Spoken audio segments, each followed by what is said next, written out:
right, so the Philadelphia 76ers take down the Toronto Raptors in game two. They take a 2-0 lead in this series, and they continue to flex their dominance. Heading to Toronto for games three and four, there's not a lot of hope and optimism for the Raptors. However, the series isn't over just yet. The only thing they weren't able to accomplish was stealing a game on the road. However, they will have the opportunity to defend home court. If they can find a way to win game three and four in Toronto, they can tie this series up and make things interesting. But right now, based on their performance in these two games, they don't look like they can really hang with the Sixers.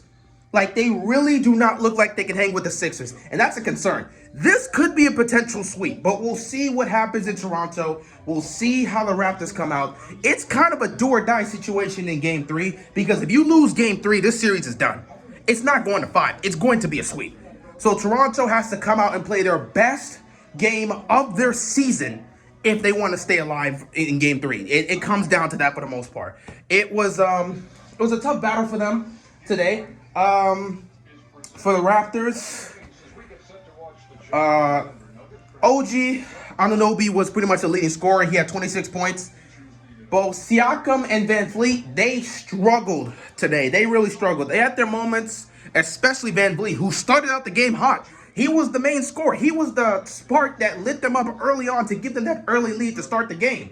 But as the game went on, he started to struggle. He took a lot of threes, and, he just was not hitting. There were just times where he just was forcing up threes just to get something going, and he just couldn't hit it. Siakam also struggled as well. It's just both these guys, these are your main guys. These are your two biggest guys on the team, your two most important players, and they just struggled today, and it was unfortunate. But it is what it is. You regroup. Game 3's on the way. It'll be in your building in Toronto. So we'll see how the Raptors respond. Season on the line next game. It's all up to that. If they can't win at home in game 3, it's all over. As for the Sixers, they pretty much took this game over. Toronto took that early 11-2 lead, and then they pretty much pulled off the comeback and took over, and for the rest of the game, they had the lead. Toronto just does not look like they can hang with these guys, and I don't know what they're going to do. For the Sixers, James Harden didn't have a spectacular game, but he had a pretty good game, and he picked his spots, made some great plays, made some tough shots, helped assist the ball. James Harden was doing what he needed to do as a second option, because he didn't need to come out here and play like the James Harden we're used to seeing from his times when he was with the Rockets. He came out here, controlled the game. He made some good plays here and there. You also had Danny Green with 11 points. He also helped out, hit a nice couple shots as well. Tyrese Maxey in this game, he had a really good game. He made some great plays here and there. But overall, he had a really good game. I believe at 24 points. He had 22, sorry. He had a really, really good game. So good on Maxey for that. Tobias Harris also had a really solid game. He played well. Good for him. But of course, the player of the game and the person who shined the best in this game was Joel Embiid. Joel Embiid took this game over. I knew things were going to get interesting, and the night was over for the Raptors once they pissed them off. There was a moment early in the first quarter. Embiid gets the ball. He's driving towards the basket. Siakam goes up for a block, and next thing you know, Embiid just falls on the floor. I think he slipped, but he ends up falling on the floor hard. He's down on the floor for 30 seconds, and it looked like a bad foul. It looked like a really bad foul, even though I don't believe Siakam did anything wrong. He just put his hands up, but Embiid fell hard. And when he got back up, he looked pissed. The worst thing you could do is piss off Joel Embiid. And when he got back up, he was ready to go. I knew it was over when he got this tough and one, and he started flexing and yelling. That's when I'm like, it's over for the Raptors. They ain't got a chance. Embiid took this game over and was the best player on the floor tonight. Simple as that. So it was a long night for Toronto. But I will say this. They fought back, and in the fourth quarter, they had one moment. They had one moment where they looked like they could potentially make this contested game. They're down huge at this point, heading into the fourth quarter. And all of a sudden, they start going on a run. I believe it was an 18-2 run, because they're down by 20 plus. So they start to go on a run. and the score is getting lower and lower. All of a sudden, the offense for the Sixers, it's just not hitting shots.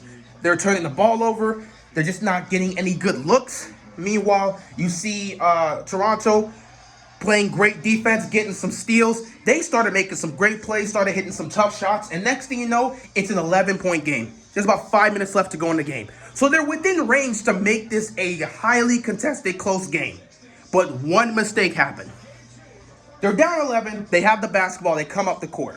All of a sudden, a terrible turnover happens. Philadelphia is able to get the ball. It gets in the hands of Maxey. Maxey pulls up for three, splashes it, and that's all she wrote. That was the game right there.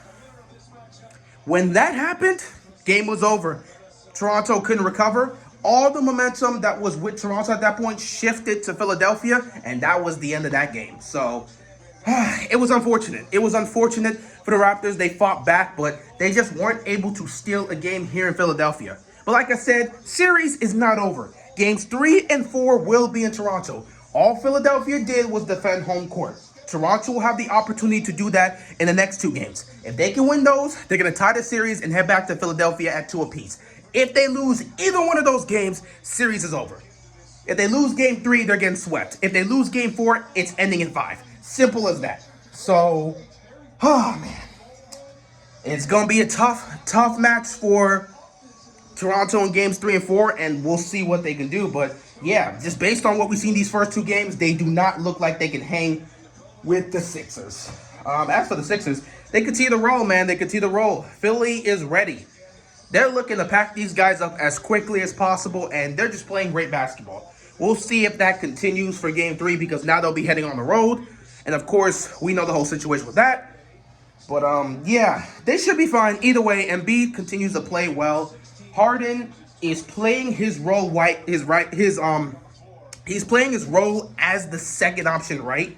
We don't need him to have a huge superstar performance yet, because everybody's playing so well. So as long as he continues to do that, the Sixers will be in a great position. But other than that, yeah, Maxey continues to impress. He had an amazing game 1, and he had a great game 2, so he continues to impress. If he can continue this throughout the rest of the series, it's going to end quickly. Because if you have Embiid doing what he's doing, Harden being the solid second option doing what he's doing, and then you get Tobias showing up, and you're getting shots from Danny Green, and then Tyrese Maxey's playing the way he's playing, this is going to be a quick series. I just don't know if Toronto can hang with them. It's all going to come down to game 3 and 4, and we'll see how that goes. But, you know, at the end of the day, it is what it is. With that being said, that is pretty much all I got here for game 2. We'll see what happens between the Sixers and the Raptors in game 3. That is all I've got, and I'm out of here, man. Peace.